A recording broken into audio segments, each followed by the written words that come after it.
오늘 아침에 우리한테 주시는 말씀입니다. 하나님이 얼마나 선하신가를 가르쳐 줘야 되고 배워야 됩니다. 또 하나님이 얼마나 우리의 예배를 기뻐하시는가, 받으시는가, 이걸 가르치고 배워야 되거든요. 그리고 온전하신 뜻이 무엇인지, 하나님의 온전한 뜻인지 무엇인지, 그 말씀을 열심히 경청할 때 그게 들려지는 겁니다.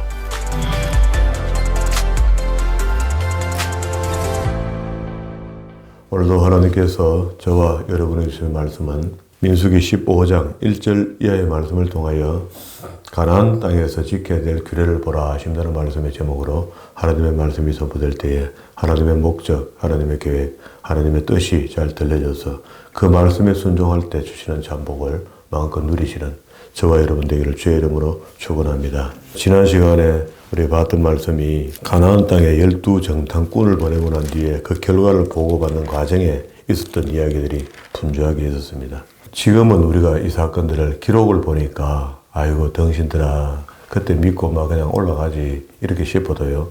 그때 그 당시의 사람들은 그렇지 않습니다. 그 입장을 우리 바꿔놓고 생각하면은 충분히 이해될 만하거든요.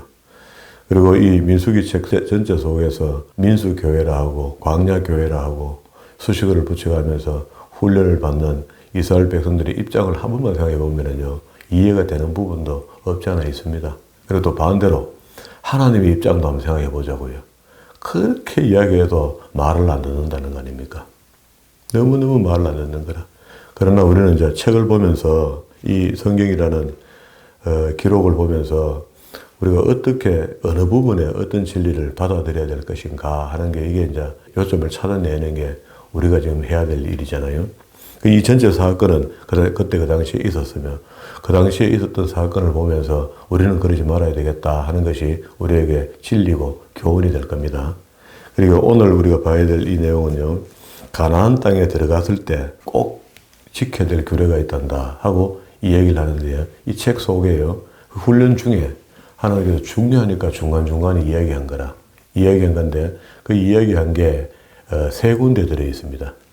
여기 15장 1절부터 41절까지 그리고 18장에 가면은요.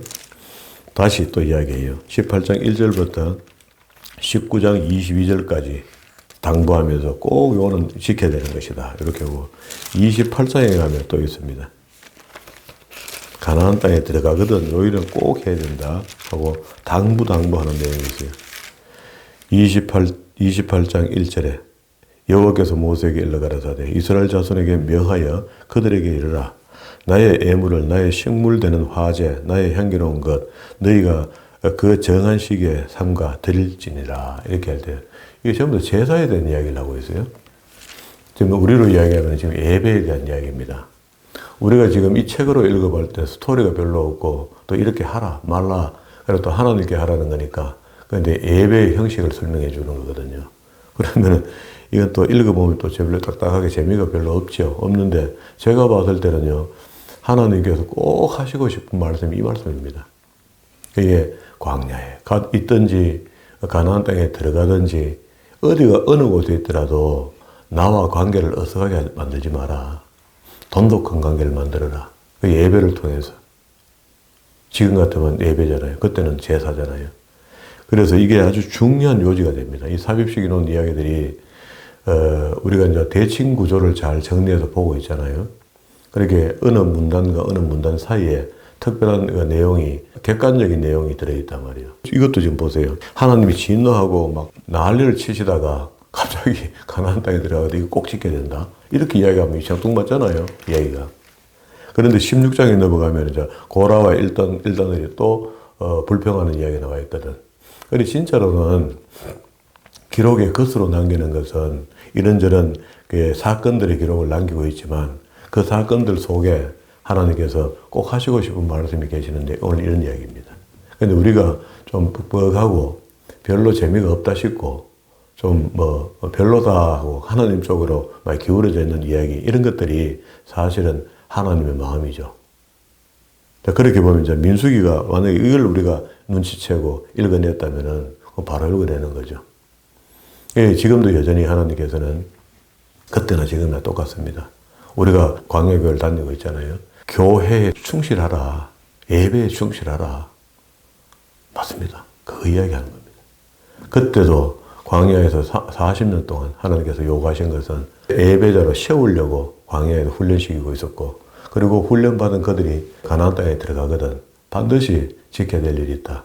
그것을 잘 묻고 잘 사는 문제는 그건 내가 알아서 하는 거고, 복을 줘야 되니까 알아서 하는 거고, 너희가 나한테 해야 될 일인데 그게 예배라는 거예요. 예배. 이건 제사를 얘기하거든요. 경건한 제사, 거룩한 제사. 신학식으로 이제 이야기하면 그게 제사가 예배가 되니까 하나님과 관계를 어떻게 할 것인가, 거기에 대해서 이야기를 하고 있습니다. 그러면 이제 요거 세 군데 안에 무슨 이야기인가 한번 확실히 찾아봅시다. 방금 읽었던 우리 본문의 말씀도 절기에 제사를 드리거든 짐승 제사를 드리잖아요. 5절에도 어린 양이면, 6절에도 수양이면, 8절에도 송아지를 예배하여 여호와께 드릴 때에는, 어떤 짐승의 형태마다 다 이렇게 드릴 때는 이렇게 했습니다. 그리고 17절에도요, 첫 소산에 대해서 또 이야기합니다. 우리는 이걸 중요하다고 이야기를 했죠.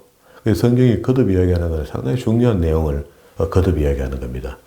20절에 너희가 처음 익은 곡식 가루 떡을 거제로 타당마당에 거제와 같이 들어드리라.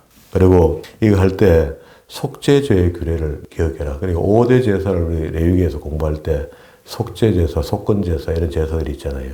거기서 여기 이야기합니다. 22절에 너희가 그릇 범하여 여호와가 모세에게 말한 모든 명령을 지키지 못하되 곧 여호와가 모세로 너희에게 명한 모든 것을 여호와가 명한 날로부터 이후 너희의 대대에 지키지 못하여 회중이 부지 중에 그릇 범하였거든 온 회중은 수송아지 하나를 여호와께 향기로운 화제로 드리고 규례대로. 그 우리는 막 대충 막 하나님께 막 번제든지 화제든지 폭건제든지 드리면 안 되나 막 하나만 하자 이렇게 할 수 있거든요. 근데 하나님은 그렇게 하지 않았어요. 그러게 실수했던 이런 거듭범했던 이런 일에 대해서는 속건제를 드려라. 네 죄를 대속하려거든 번제를 드려라. 뭐 소제를 드려라. 이렇게 요구를 해요. 좀 정확하게 하자는 겁니다. 그럼 지금 같은 우리 아침 제사, 저녁 제사, 그죠? 수요일 날 저녁 제사, 새벽 제사 다 달라야 되는 겁니다. 뜻이 다 달라야 되는 거죠. 그리고 안식일에 대해서 이야기하면 하는데요. 32절에 이스라엘 자손이 광야에 거할 때 안식일에 어떤 사람이 나무하는 것을 발견한지라. 이거는 초기의 이야기입니다. 십계명을 받은 지 얼마 안 됐어요. 얼마 안 됐고 지금은 훈련 도중이고 가나안 땅에 들어가거든 반드시 십계명을 중심으로 생활을 해야 되는데 거기에서 가장 중요한 것이 안식일입니다. 안식일. 이 하나님과의 관계 속에서 제일 먼저 되는 게 안식일날 하나님을 만나러 가는 거죠. 그래서 여기 나무 하는 자를 발견한 자들이 그를 모세와 아론의 온 회중 앞으로 끌어왔으나, 자, 그럼 이제 어떻게 처치할지는 지시하심을 받지 못한 거로 가두었더니 여호와께서 모세에게 이르시되 그 사람을 반드시 죽일지니. 이거 일불백계죠. 안식일 교회 한 번 안 갔다고 주일날 교회 안 갔다고 죽게 생겼습니다. 전부 다. 죽는 거는 똑같습니다. 이게 그만큼 중요합니다. 그런데 우리는 지금 이걸 중요하게 생각하면서 우들우들 떨면서 안식일을 지키려는 의식을 갖고 있는 사람이 있고, 안 그러면 대충 지키려고 하는 사람도 있습니다. 안식일 뭐 교회에서도 우리가 다 안식하는 거지 뭐 하고 웃으며 휙휙 지나가는 사람이 있거든요. 나중에 후회할 일 생깁니다. 반드시 지켜야 됩니다. 그리고 37절에 7절부터 끝까지 있는 이야기는요. 옷에 수를 풀어갖고 의미 있는 매듭을 지어놔라 하는 게 이게 찌찌뜨입니다. 그죠? 찌찌뜨인데 창세기, 출애굽기, 레위기, 민수기, 신명기, 토라 5경에 대한 의미가 있다 그랬죠. 그래서 누가복음에 예수님께서 혈류증 여자가 왜 예수님 옷자락을 만졌을 때 만진 거지 옷자락을 만진 게 아니고 이 찌찌들을 만진 거다. 이게 계명을 만진 거다. 계명. 구약이나 신약이나 똑같습니다. 여호와께서 모세에게 일러가라사대 38절입니다. 이스라엘 자손에게 명하여 그들의 대대로 그 옷단 귀에 술을 만들고 청수의 끈을 그 귀에 술을 다하라. 이 술은 너희로 보고 여호와의 모든 계명을 기억하여 준행하고 너희로 방종케 하는 자의 마음과 눈의 욕심을 쫓지 않게 하기 위함이다. 세상을 향하여 뭘 바라고 세상을 향하여 뭘 했으면 하는, 그죠? 이런 것들에 대해서 경계시키기 위해서 우리 몸에 마치 십자가의 목걸이를 달고 다니면서 술 먹을 수 없잖아요. 십자가, 무슨 사람도 있더라만. 그 말세로 가면서 이상한 현상이 벌어진 거고. 믿음이 있어서 십자가를 목걸이에 걸었는데 어떻게 그걸 걸고 술집에 가겠습니까? 이게 멋으로 거는 그 사람 말고, 멋으로 거는 그 사람은 나중에 참 곤란할 것 같아요. 죄도 참 그런 죄를 짓는가 몰라. 그리하면 너희가 나의 모든 계명을 기억하고 준행하여 너희의 하나님 앞에 거룩하리라. 이렇게 하죠. 우리 지금 십자가가 나를 구해줄 수는 없잖아요. 십자가 자체가 나한테 부적이 될 수는 없잖아요. 그건 우리 그렇게 하면 안 되잖아요. 그러나 십자가를 내가 지니고 다닌다는 것은 그 옛날에 갈보리 언덕에서 피 흘려 죽으셨던 그리스도를 생각하는 거죠. 그 보혈을 생각하는 거죠. 누가 십자가를 걸어놨다고 이걸 갖다가 우상시합니까? 그거 아니잖아요. 이걸 잊고 없고 그런 의미가 그날 그때에 그리스도께서 처참하게 우리 죄 때문에 죽으셨다는 것을 상기시킨다는 의미에서 십자가는 걸어서 우리가 기념해야 되는 거죠. 이걸 누가 우상합니까? 모르겠습니다. 우리 통합적인 그냥 십자가를 놔두고 합통적인 십자가를 없앴습니다. 우상된다고. 그래, 우상으로 마음을 먹으니 우상된 거지. 왜 그게 우상됩니까? 그것만, 십자가만 보면은 눈물이 흐르고 말이야. 십자가의 시온만 이야기해도, 목이 메이는 은혜의 시대도 있었는데, 저한테는. 지금도 여기 똑같아요. 우리가, 무덤덤하게 지나가야 그렇지. 십자가 이렇게 이야기하다 보면은 막 감동이 되고, 눈시울이 뜨거워지고 그렇잖아요. 그 왜 주님께서 나를 위해서 죽어주셨을까? 내가 그분이 나를 위해 죽어주셨으면 내가 이래 살아가 되겠나? 이래 믿어가 되겠나? 이거 전부 다 우리 십자가의 은혜 아닙니까? 그러니까 그런 것들이 40절의 말씀처럼 나의 모든 계명을 기억하고 준행하여 너희 하나님 앞에 거룩하게 하려고 하는 의도가 있다. 그러면은 이 옷술이 이제 꼭 필요한 거죠. 나는 너희의 하나님이 되려 하여 너희를 애굽에서 인도하여 낸 여호와 너희 하나님이라. 나는 여호와 너희 하나님이라. 이 말은 무슨 말이냐면요. 오늘 너희가 세상에 있을 때 예수 믿지 않을 때 있던 너희를 하나님께서 너희를 택하여 불러서 예배자로 만들어 놓은 거다. 이런 말입니다. 그죠? 그렇죠. 구약이나 신약이나 이렇게 비유해서 이야기하면 그렇죠. 자, 18장으로 갑시다. 18장에도 역시요. 1절에 여호와께서 아론에게 이르시되 너와 내 아들들과 내 종족들은 성소에 대한 죄를 함께 담당할 것이요. 너와 내 아들들은 너희가 그 제사장의 직분에 대한 죄를 함께 담당할 것이라. 그러면 이제 2절에 너는 내 형제 레위 지파고 내 조상의 지파를 데려다가 너와 합동시켜 너를 섬기게 하고. 그 제사장이 있고 제사장은 제사를 집례하는 사람이잖아요. 그리고 이 집례하는 동안에 준비해야 될 것들이 있죠. 그 레위들이 준비해 주는 거라. 그리고 또 레위들이 성막을 옮길 때 성막을 건수하는 사람, 지고 갈 수 있는 사람, 이런 것들을 다 그런 일을 맡았다. 그래서 제사장이 제사를 드릴 수 있도록 레위들은 최선의 컨디션으로 도와주라. 그렇게 했습니다. 4절에 레위인은 너와 합동하여 장막의 모든 일과 해막의 직무를 지킬 것이요. 외인은 너희에게 가까이 하지 못할 건다. 그래, 아무나 들여서 도와달라 이렇게 모한다는 겁니다. 요즘도 우리가 그런 게 있죠. 요즘은 그런 걸 많이 안 따져서 그런데 우리는 교회가 작으니까 당회도 없고 이러니까 당회가 있으면 당회원들이 집례, 그게 예전을 할 때 다 돕는 사람이 되거든요. 목사를 도와서 집례를 하잖아요. 성찬도 역시 또 그렇습니다. 그것도 같이 당회원들이 하는 겁니다. 그런데 우리는 그게 없으니까 참, 제가 하면서 그렇게 세례를 주고 하는데 물 하나 들어줄 사람이 없다는 걸 내가 알고 있거든요. 빨리 당회를 만들고 장로를 세우고 직분자를 세우고 이렇게 해야 되겠다 이렇게 생각을 하는데 정말 자격 없는 상황인 걸 알면서도 와서 남자니까 와서 그냥 좀 도와달라 이렇게 해요. 하면서도 마음이 못내 찝찝해요. 이 성례를 치르고 하는 일에 대해서는 금기는 금기할 거 지킬 필요가 있거든요. 그래서 하나님 죄송하죠. 이거 좀 바로 해야 되는데. 그리고 여기 이제 전부 다 제사에 대한 이야기를 계속 하죠. 8절에도 그렇게 얘기합니다.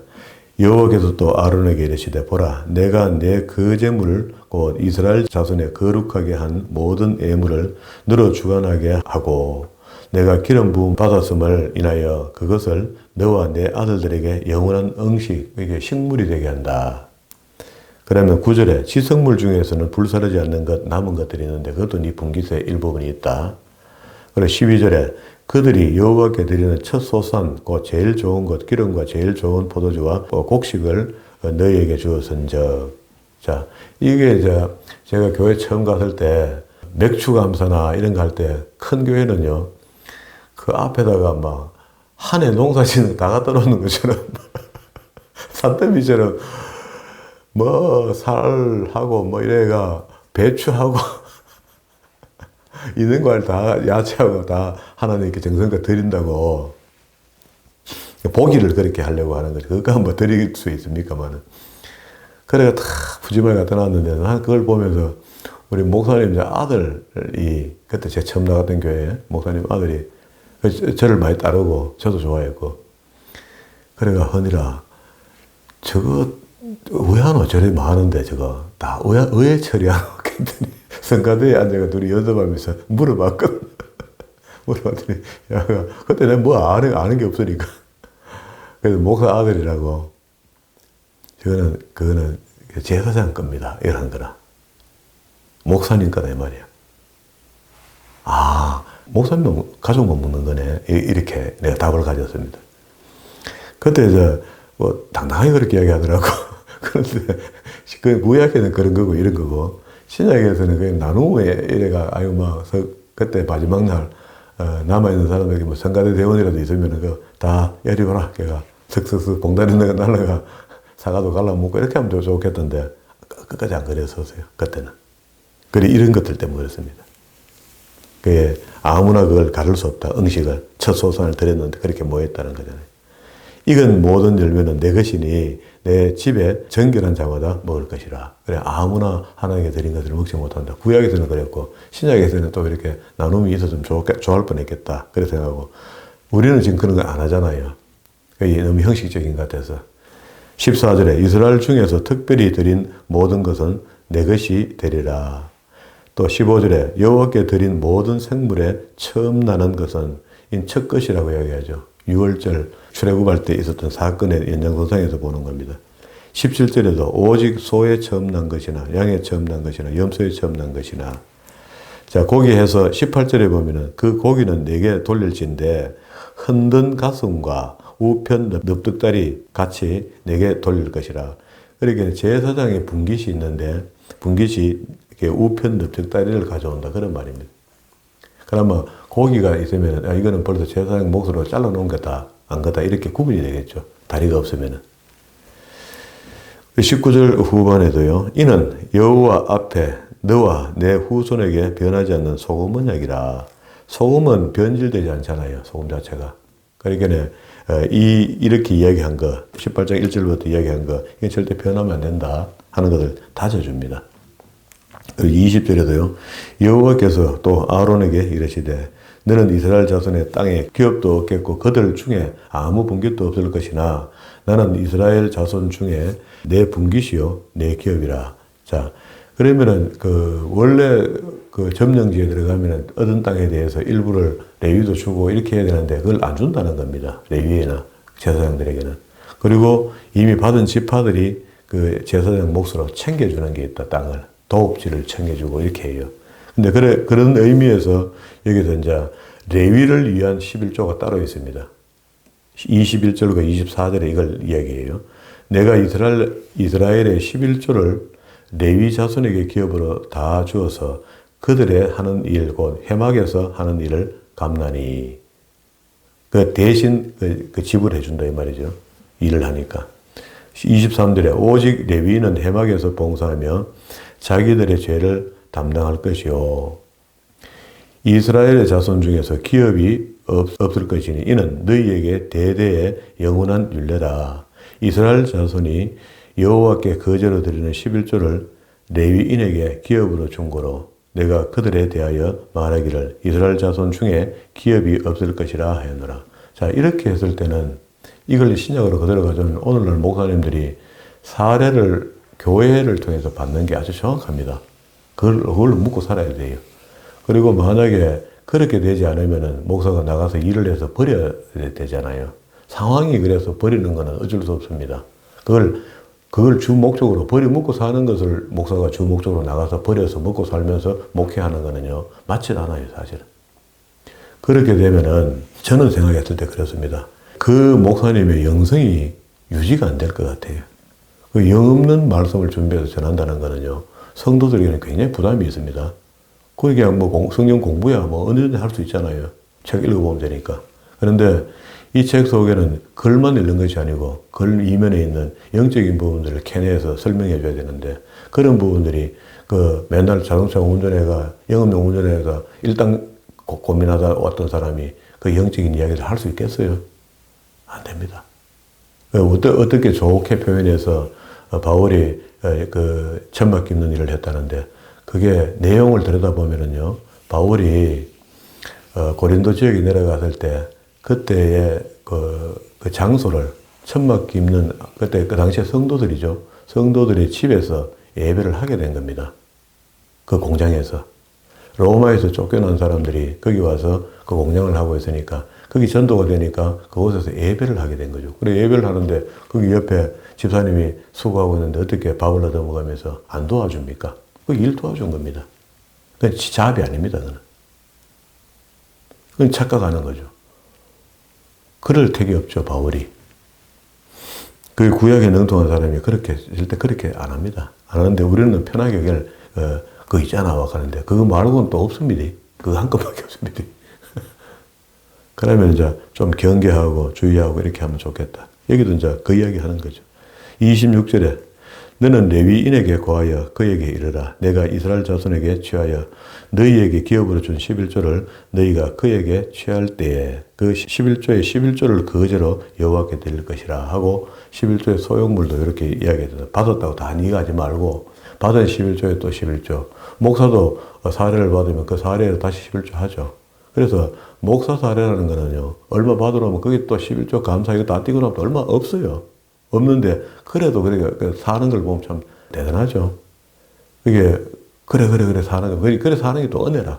하나님이 매일같이 만나를 주고 매출하기를 주니까 먹고 사는 거죠.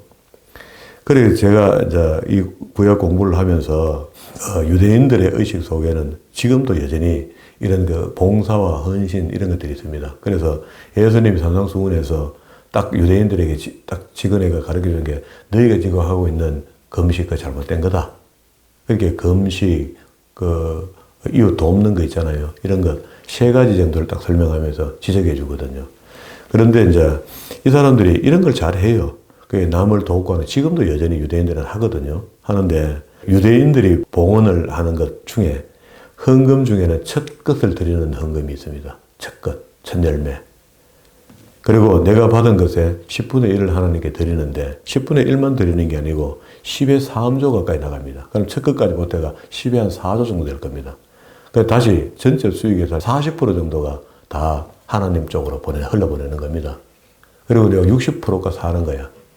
그런데도 경제력을 보면은 인류, 유대인, 동양인 이렇게 따져봤을 때 그 유대인들이 돈을 제일 많이 갖고 있거든요. 당이 어떤 부류들만 많이 갖고 있겠지만 그래도 그런 지혜를 갖고 있는 사람들. 그러니까 이게 참 물질의 복을 받는구나 하는 그런 의미가 있죠. 그래서 제사장한테 드리는 거는 첫 번째 11조, 제사장이 먹고 사는 거고요. 두 번째 11조는 레위들이 먹고 삽니다. 성도가 드리는 11조 중에 첫 번째 11조, 두 번째 11조. 그리고 구제 11조는요, 매 3년마다 한 번 드리는 거라. 그러면 11조에서 세 번을 드리는데 마지막에 하나는 3년 만에 유례적 드리지만, 그렇게 안 하고 매년 드리는 겁니다. 구제를 그렇게 즐거이 하는 겁니다. 그 사람들은. 아예. 다 빠져먹는다 싶어서. 자, 그러면 이제 이런 의식을 갖고 우리가 하나님께서 주신 것이니까 하나님께로 돌려드린다는 의미. 그리고 또 자기가 섬기는 교회, 목회자, 반대로 얘기하면, 구약으로 얘기하면 제사장들이죠. 레위들, 섬기는 마음이 있으면 그 마음이 얼마나 좋을까요? 하나님도 그를 볼 때 기뻐하지 않겠습니까? 뭐를 줘서 이런 게 아니고 그를 섬기는 마음이 귀하다. 그렇게 보면 되겠죠. 그리고 19장에는요, 제사를 드릴 때 정결의식이 필요하잖아요. 그런데 정결의식을 하는데 정결의식에 사용되는 물이 어떻게 만들어지는가, 이걸 설명합니다. 19장 1절. 여호와께서 모세와 아론에게 일러 가라사대 여호와의 명하는 법 율례는 이제 이르노니 이스라엘 자손에게 일러서 온전하여 흠이 없고 아직 멍에 매지 아니하는 붉은 암송아지를 너에게로 끌어 나오게 하고, 그게 한 10년, 20년 전에 예루살렘 성전 재건 문제 때문에 유대인들은 지금도 준비를 거의 다 마쳐놨습니다. 이게 자기들이 이제 기대하기는 하나님께서 오마르 성전을 지어놓은 땅이 있잖아요. 그게 옛날에 아브라함이 이삭을 드린 땅입니다. 예루살렘 성전 터입니다, 그게. 거기다가 자기들이 황금 도움으로 이슬람 성전을 지어놨거든요. 점령해서. 예루살렘 성 그 자리에다가. 그러면 저게 언젠가는 무너지고 하나님께서 이스라엘이 거기다가 다시 성전을 지어야 된단 말입니다. 예루살렘 성전을 재건해내야 되는 거라. 그래서 그건 이제 제3성전이다 하고 이렇게 한단 말이에요. 그 성전이 지어질 때에 그럼 뭐가 필요합니까? 기물들이 필요하죠. 뭐 촛대가 필요하고 등잔이 필요하고 뭐 다 필요한데 이거를 갖다가 성경에 있는 대로 고정해서 다 만드는 겁니다. 사람들이 이미. 그게 우리나라 같은 중앙정보부 같은 그런 기관에서 그걸 관리하고 다 만드는 겁니다. 만들었는데 마지막에 그 붉은 암송아지를 네 개로 끌고 오게 하고 이거를 태워서 제물로 정결례를 치른다는 거라. 제사장들은. 일반 성도는 그냥 흐르는 물에 하면 되는데 제사장들은 이렇게 안 돼요. 그렇게 하니까 마지막에 필요한 게 이게 필요해서 영국 이스라엘 모사드가 영국 정보부에다가 붉은 암소의 DNA를 좀 구해달라. 그러니까 자기 이스라엘 쪽에는 붉은 암소 참 귀하대요. 그리고 마지막에 성전이 지원되고 제사가 이루어지면 제사장들이 아론의 후손 다 찾아놨거든요. 그렇게 제사장들에게 정결례를 치러야 되니까 이 붉은 송아지가 필요한 거라. 우리는 붉은 송아지 많죠. 이거 시골 가면 다 붉은 거잖아요, 그거. 근데 거기는 귀한 거라. 그래서 그것도 DNA를 준비할 정도로 완벽하게 준비를 그렇게 한대요. 우리는 지금 제3성전에 대한 의미가 별로 없죠. 그래서 이스라엘의 성전이 세워지는 거 우리하고 상관이 없고, 만약에 그게 세워진다면 말세다, 말세. 그렇게 보면 됩니다. 그거 세워지는 거 상관이 없습니다, 우리는. 우리 마음의 성전이 이미 세워져 있잖아요. 주님만 오시면 끝나지. 그런데 그 이스라엘의 성전이 중건되는 것을 그것도 주장하는 그 팀들이 있잖아요. 선교회 이런 사람들 있잖아요. 그건 아주 중요하게 생각하죠. 근데 그건 사실 중요하긴 중요한데 기점은 되긴 되는데 말세의 기점이 되는 거지. 그게 우리한테 무슨 복을 주고 뭐 이렇게 하지 않는다고. 이미 우리는 우리 마음속에 그리스도로 인하여 마음의 성전이 보혜사 성령이 들어와서 성전이 만들어져 있다. 그지? 그리고 11절에 용도가 이렇습니다. 사람의 시체를 만진 자는 7일을 부정하리니 그는 제3일과 제7일에 이 제물로 스스로 정결케 할 것이라. 14절에 장막에서 사람이 죽을 때는 법은 이러하니 들어가는 자와 무릇 그 장막에 있는 자가 7일 동안 부정하게 된다. 16절에 누구든지 덜에서 칼에 죽은 자나 시체나 사람의 뼈나 무덤을 만졌으면 7일 동안 부정해진다 하고 이런 걸 구체적으로 설명합니다. 이게 이제 가나안 땅에 들어가서 부정하게 되면 하나님 앞에 제사로 그걸 다 소멸도 시키고 용서도 받고 뭐 이렇게 하는 거죠. 20절에 사람이 부정하고도 스스로 정결케 아니하면 여호와의 성소를 더럽힘이니. 우리가 밖에 나가서 이런저런 잡다한 일을 하고 교회 들어오니까 예수의 피가 워낙 능력이 있어서 우리가 뭐 민망스럽게 그냥 해결보고 이렇게 하지만 이런 말입니다. 그치? 자, 여기서 28장으로 갑시다. 이게 전부 다 예배에 관한 거죠. 하나님을 만나는 방법입니다. 여호와께서 모세에게 일러 가라사대 이스라엘 자손에게 명하여 그들에게 이르라. 나의 예물, 나의 식물되는 화제, 나의 향기로운 것은 너희가 그 정한 시기에 상가 드릴지니 매일 드리는 제사도 있습니다. 그럼 우리가 지금 새벽에 드리는 게 이게 매일 드리는 제사죠. 또 그들에게 이르라. 너희가 여호와께 드릴 화제는 이러하니 1년 되고 흠없는 수양을 매일 둘씩 상번제로 아침에 드리는 것. 또 한 어린 양을 아침에 드리고 또 한 어린 양은 해질 때 드린다. 오후에. 그러니까 안식일날 드리는 것도 오전 예배, 저녁 예배 이렇죠. 아침 예배, 저녁 예배 이렇게 되죠. 의미가 좀 달라졌습니다. 지금 오후 예배 이런 건 없거든 사실은. 그래서 지금 큰 교회에서는 아침 예배를 갖다가 오후까지 연장해서 1회, 2회, 4회 이렇게 드리면서 오후 예배를 없애버렸죠 지금. 9절에 안식일에 1년 되고 흠없는 수양 둘, 고운 가루 에바 10분지에 기름을 섞은 소제와 그 전제를 드릴지니. 그리고 월삭, 그 1월 1일이죠. 2월 1일, 매월 되는 첫날, 11절에 월삭에는 송아지 둘과 이렇게 드리고, 그리고 여기도 드릴 때도 한 달에 한번 드리는 건데, 번제, 11절에, 13절에 소제, 14절에 전제, 15절에 속죄제, 그리고 1년에 드리는 거, 아는 대로 6월절 절기를 지키는 겁니다. 16절에 정월 14일에는 여호와의 6월절이며 또 그달 15일부터는 절기니 7일 동안에 무교병을 먹을 것이요 이스터가 안 되는 빵을 먹는다. 왜 그러냐? 너희가 처음에 생명을 건지고 패스오버 출애굽했을 때 무교병을 먹기 때문에 그렇다. 세상 걸 버린다, 그런 의미입니다. 화제, 소제, 22절에 속죄제, 그리고 26절에는요 77절에 처음 익은 열매를 드리는 날에 너희가 여호와께 새 소제를 드릴 때에 성회를 모일 것이요 아무 노동도 하지 마라. 그러니까 1년 중에 이만큼 예배 드리는 거는 많은 것도 아닙니다. 우리 지금 집안에 제사 많이 드리는 집안에 12달 내 드리잖아요. 그것도 이제 전부 다 귀찮아가 이제 안 해서 그렇지. 그걸 원래 지키려면 다 지켜야 되거든요. 7절절에도 지키는 거. 7절이 49, 그게 오늘 하는 오순절의 의미가 있다 그랬겠죠. 29장 1절에요. 7월에 이르르던 그달 초 1일에 성회로 또 모이는데 아무 노동도 하지 말라. 너희는 나팔을 불 날이라. 그러면 나팔 부는 날은 나팔절이 되겠죠. 50년 만에 희년으로 오는 것도 있고, 그리고 또 안식년이 돼서 나팔 부는 것도 있고, 그렇습니다. 7절에 7월 10일에는 너희가 성회로 모일 것이요 마음을 괴롭게 하고, 이 마음을 괴롭게 한다는 것은 이사야 58장에 보면은 잘 설명해 놨습니다. 금식에 대한 이야기를 이렇게 해요. 금식. 금식을 우리가 마음을 괴롭게 해서 잠자는 영혼을 깨운다는 의미가 있습니다. 그런데 우리가 지금 하고 있는 금식은 떼쓰는 겁니다. 그죠? 의미가 달라요. 그러니까 이거는 좀 성경적으로 하는 게 좋다. 12절. 7월 15일에는 너희가 성회로 모일 것이요 아무 노동도 하지 말 것이며 7일 동안에 여호와 앞에 절기를 지킬 것이라. 번제, 소제, 속죄제, 죽면 똑같은 겁니다. 초막절에 지키는 제사 이렇게 이야기하고요.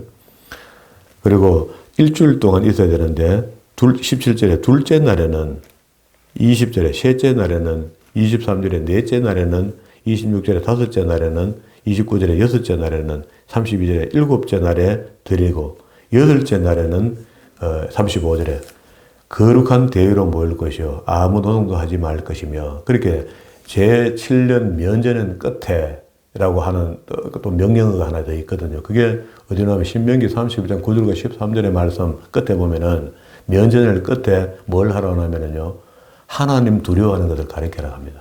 그게 성경을 통해서 하나님을 어떤 분인가를 가르쳐 주라 하는 것이 명령이거든요. 우리가 지금 그런 걸 해야 되는 거죠. 성경을 통해서 하나님이 어떤 분인가를 설명해 줘야 됩니다. 목회자는 일을 해야 됩니다. 그리고 옆에서 이때도 여덟째 날도 번제, 소제, 전제, 속죄제 다 드립니다. 그리고 결론입니다. 39절. 너희가 이 절기를 당하거든 여호와께 이같이 드릴지니 이는 너희 소원제, 낙헌제 외에 번제, 소제, 전제, 화목제를 드릴 것이라. 다양한 예배다, 그죠? 자기에 맞는 예배를 드리면 된다.